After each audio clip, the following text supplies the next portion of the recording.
المؤمنين وابن فاطمة الزهراء سيدة نساء العالمين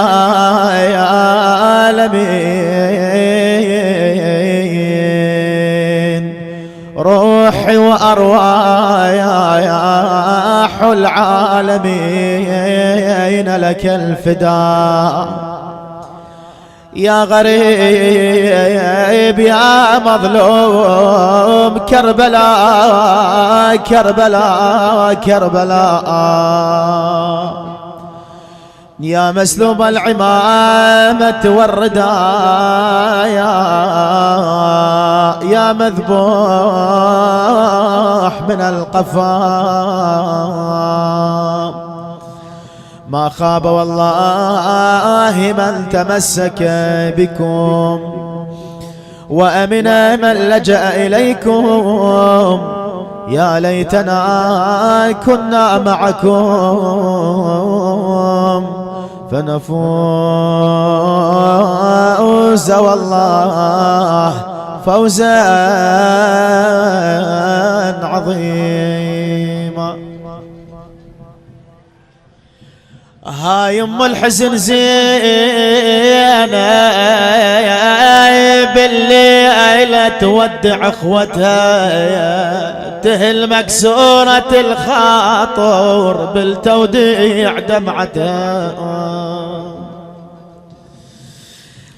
يا بهاي ام الحزن زينب زينب زينب زينب بالليلة تودع اخوتها تهل مكسورة الخاطر بالتوديع دمعتها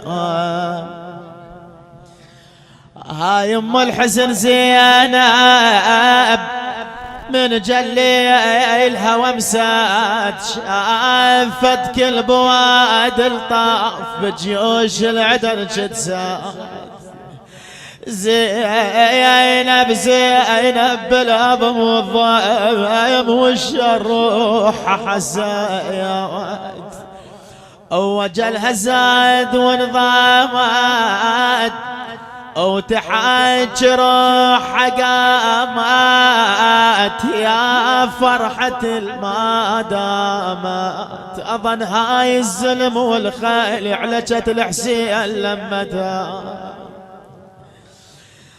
زينب قصدت السجاد لكن ما بها كل حال عقب ما سلمت قعدت تقل والدموع تسيل تقل عما يا عم قل ابوك حسين عن الدار خله يشيل يا عم خايفه منها بيها الشر شوف انا خله يرتحل عنها يا عم وشوف الدار وحشه وحش ملقاها زينب ويعل السجاد تحكي وكد ناظره تتوسل تبترحل وهي مكسور خاطرها ساعة ساعة وللنبو السجاد جاوب جاي تسره يا بعل اختم الحزن سلام ويا ما قعد وتبسم واجلى عن الحزن والهام حاجاها وسلاها وناشدها على راحتها العايدة صدع للسجاد عن الحال يحكي له كسرت خاطر عم تشفد المدمع تسيله وتقل قل ابوك حسين خله يشيل هالليله تريدك يا ابن حامل جار الليلة تشيل عنها الدار خاف تخاف من الصبح لو صار هاي الخيل والجيم علي انا تصير هجمتها قال حسين للسجاد وزينب جاعدة وتسمع يا ابويا من نرحل بهالليل خاف عليك تتصدع وباكر يا علي يا ابني ليك امر الحرم يرجع يا ابويا الرحيل يصير تكليفك تظل يوم ترحل بكيفك انا بهالمسا ضيفك ولا طلعت شمس باكر غيبا قبل غيبتها يقول من سمعت بحكي حسين زينب خلت وقامت من سمعت بحكي حسين زينب خلت وقامت تتراجف مفاصلها وروحها مات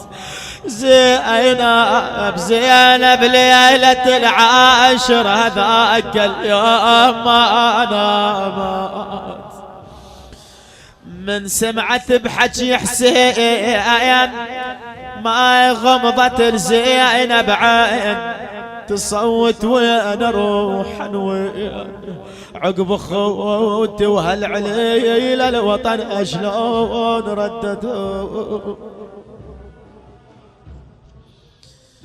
تقول وديعة عند خوتي ودعاني وديعة عند خوتي ودعاني وعتاب على الكفلني ودعاني جليلة العاشر ودعاني ويقل وياك هاي اخر مسيا ويقل وياك هاي اخر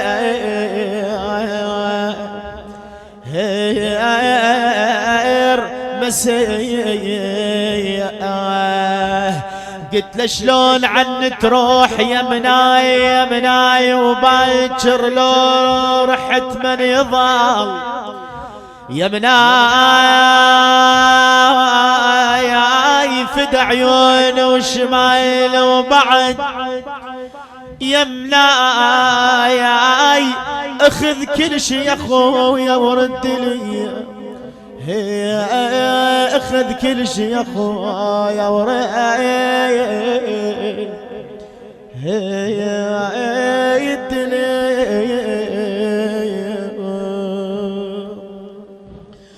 مولاتنا زينب سلام الله عليها في مثل هذه الليلة لم تنام عينها إلى الصباح لأنها مرعوبة من باكر الصبح تدخل إلى خيمة الحسين تخرج من خيمة الحسين تدخل إلى خيمة العباس تخرج من خيمة العباس تتوجه إلى خيمة علي الأكبر وهكذا تودعهم واحدا واحدا الليلة رقية بحضن الحسين تتوادع ويبوها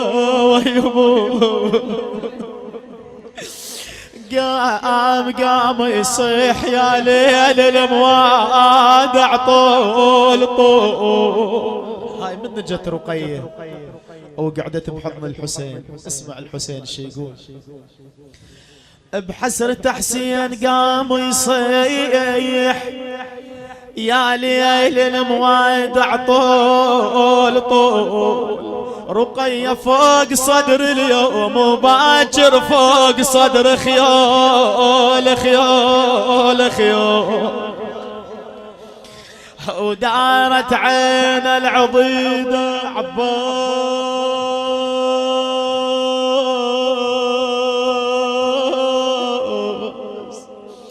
ودارت عين العضيدة وشبق عباس طول طول يا عين شبع من وجهه باكر ما تصدي له.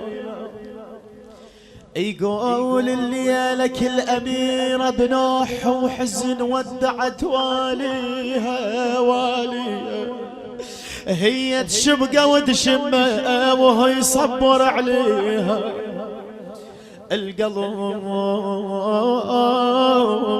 القلب ملتهب حسراته والعين بواجهها، او كلها بحضن ابو اليمه التمت تنحب على العين. زينب قصدة العباس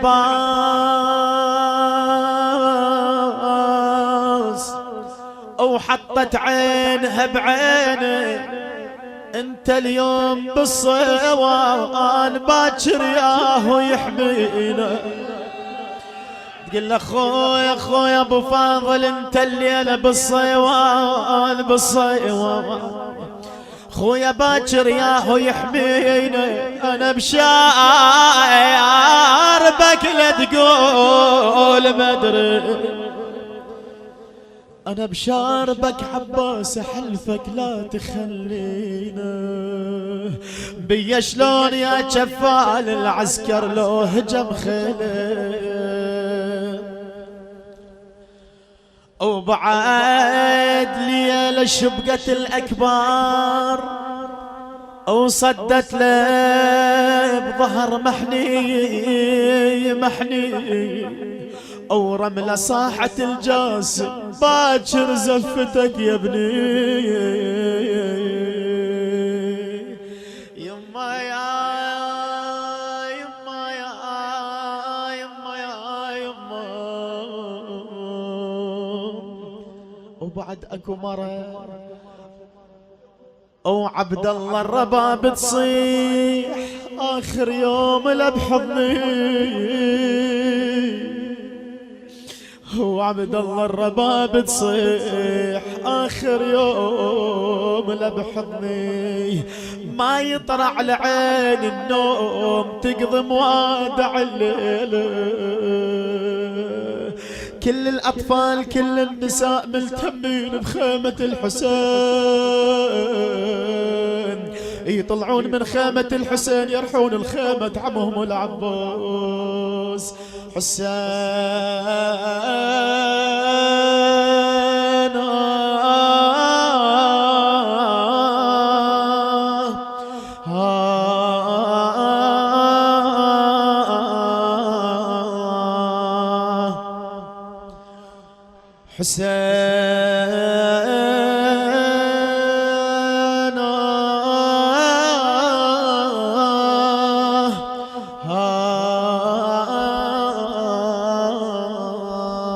هذه بعض من مأساة ليلة العاشر. راح أسولف لك بعد على مأساة يوم العاشر في الصباح. عندما بقي الحسين وحيدا بين الأعداء لا ناصرا له ولا معين، ينادي ألا من ناصر ينصرنا، ألا من مغيث يغيثنا، أما من طالب حاجة يرجو الله في إغاثتنا. خرج الإمام زين العابدين يتوكى على سيفه، جاء إليه الحسين بني علي ماذا تريد أن تصنع؟ قل ابو يا ابو يا صوتك الهيج احزان يا ابو يا صوتك الهيج احزاني، وقطع سباح اللي بقلب ودهاني. قل اظل شلون يا ابو يا بمكاني، او تطلب ناصر ولا واحد القوم ينظر الى اصحابه واهل بيته، هذا نائم على يمينه وذاك على شماله. يا ابطال الصفاه يا فرسان الهيجاه، مالي اناديكم فلا تسمعون. بعد ذلك عزم على ملاقاة القوم، رجع إلى المخيم ينادي من ذا يقدم للجواد ولامتي والصحب صرعاء والنصير قليل. أتته زينب بالجواد تقوده والدمع من ذكر الفراق يسيل. استقبلها الحسين أوصاها بعدة وصايا، أوصاها بالأطفال بحفظهم بحفظ النساء، أوصاها بالطفلة الصغيرة رقية. قال لها خويا ديرين بالك عليه ترى لأنه هاي رقية يتيمة. بعد ذلك ركب جواده توجه نحو القوم وإذا بصوت ضعيف: أخي حسين قف لي هنيئة. التفت الحسين وإذا بها زينب: نعم حبيبتي زينب ماذا تريدين؟ قالت: أبا عبد الله ادنوا معي إلى أطناب المخيم. جاء الحسين إلى أطناب المخيم. قالت: انزل لي من على ظهر جوادك. ثم قالت: حل لي أزرار الدرع. حل لها أزرار الدرع فقبلته في صدره وشمته في نحره.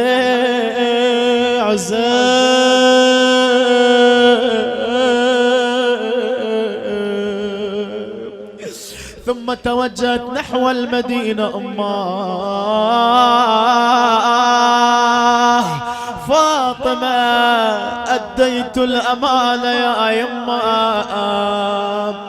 الحسين قالها: زينب خويا تعالي سولفي لي شنو هاي الأمانة اللي كلفوك بيها؟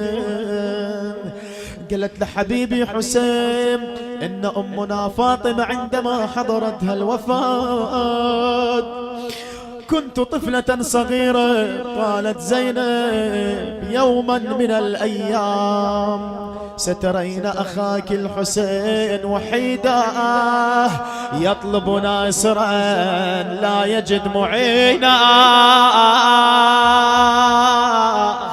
إذا رأيتيه كذلك قبليه في صدره وشميه في نحره. وأنا تذكرت هذه الأمانة الآن أبا عبد الله في داعة الله.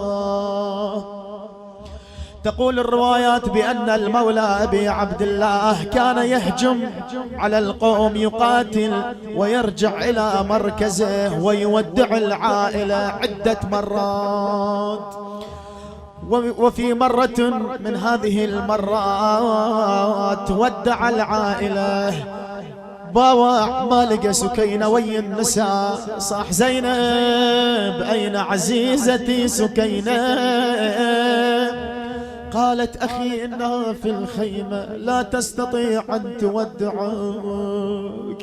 دخل الحسين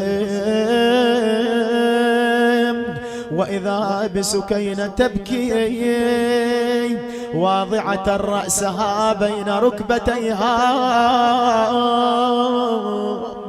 جلس الحسين عندها قبلها احتضنها: حبيبتي عزيزتي سكينة أتبكين وأبوك موجود؟ يقول حضنة الحسين تقول أبويا يا أبويا يا أبويا يا أبويا. يقول لا تخفي علي هذه روحتك لا بعد جاية. يا ابويا كان رايحة خذني وياك علك ما اقدر اصبر.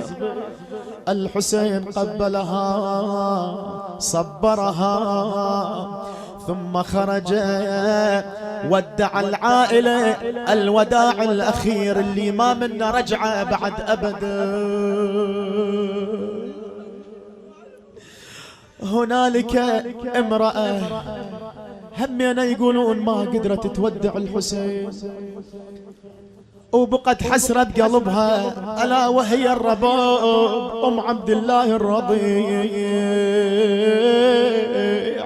لأن ما قدرت تشوف الحسين يذهب إلى الموت وترى وما ترى بعد ذلك. يقول بقت حسرة بقلبها لما رجع الجواد ملطخا بالدماء بعد ما شافت الحسين.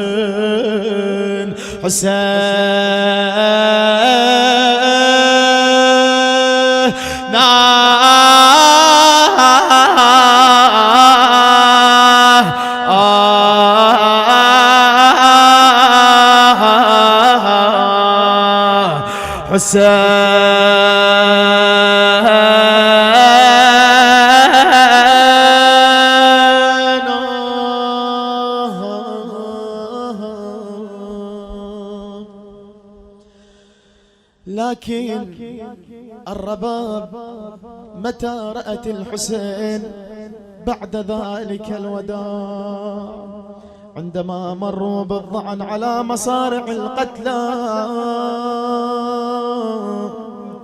وإذا بها ترى الحسين جثة بلا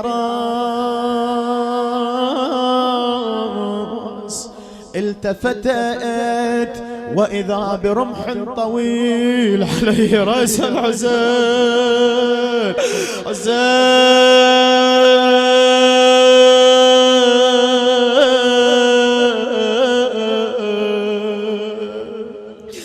ظلت تنادي حبيبي عزيز،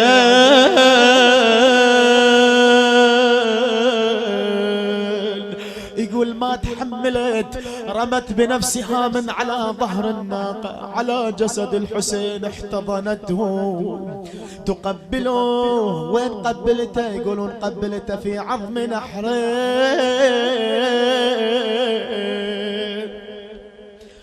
تقول أنا مع عبد الله قلبي ظل بحسرة وداع يا ابو علي، انا مع عبد الله قلبي ظل بحسرة وداع وبدت ونات من انقطع وناك يا ابو علي. عاشرتك سنين وعشت وياك وغير الطيبة بد ما بدت منك يا المعود عيان الشافتك ليش عيالك تمشي تريد تعم عيونك جناك. عيالك ودعتها صغار وكبار، اجيت ويا النساء لما اجنك كتلني المستحور التختل وياك وودعك مو مثل ما ودعناك حسين.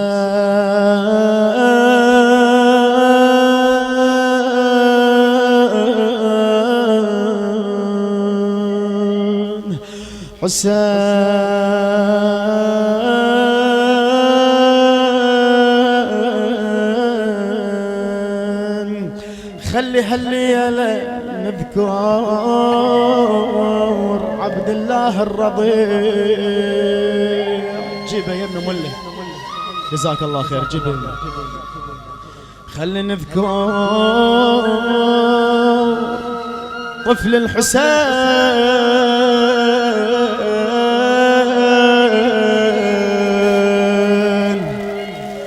حسين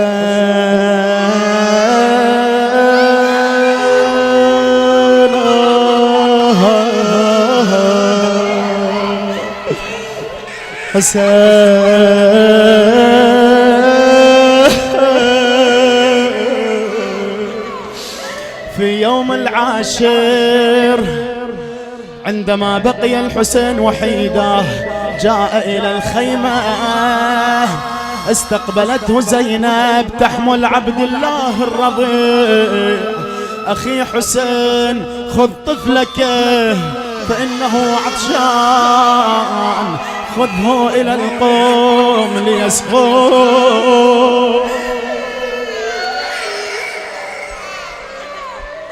يقول أخذه الحسين يحمله على عضده، جاء إلى الميدان صاح يا قوم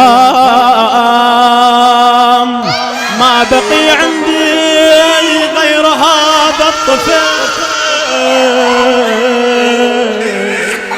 اسقوه شربة من الماء فقد أحرق الظمأ قلبه وهو يتلظى عطشا. منهم من قال إذا كان ذنب للكبار فما ذنب هذا الطفل الرضيع، ومنهم من يقول لا تسقوه، ومنهم من يقول اسقوه. عند ذلك عمر بن سعد صاح ويحك حرملة اقطع نزاع القوم. يقول اللعين حرملة نظرت إلى رقبة الطفل تلمع على عضد أبي العزيز، فضربته بسهم مثلث له 3 شعاب فذبحه من الوريد إلى الوريد.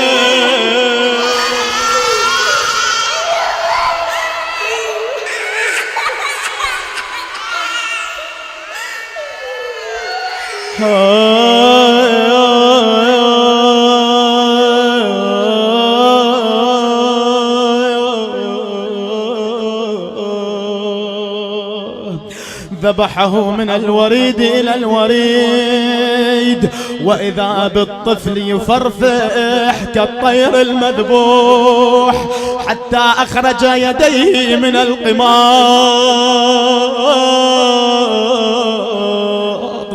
أخذ الحسين من دمه رمى به نحو السماء، لم تسقط منه قطرة.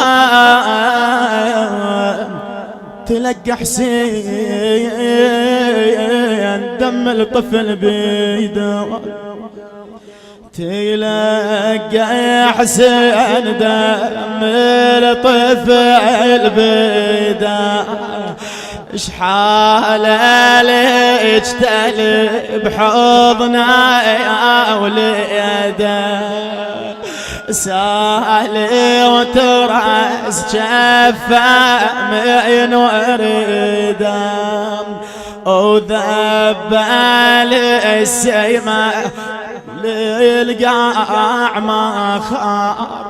ما حال أمه عندما رجع به الحسين إلى المخيم؟ يقول انطال عمته زينب وما قدر ينطي لأمه، أو لما عرفت بأن وليدها مذبوح تقول له يما يما يا عبد الله على فرقاك يا يما، يما يا عبد الله يا على فرقاك على فرقاك، أنا صبر فينا ودران فداياك. يما يا دين يا دين يا دين قل الحرملة وياك يا يما.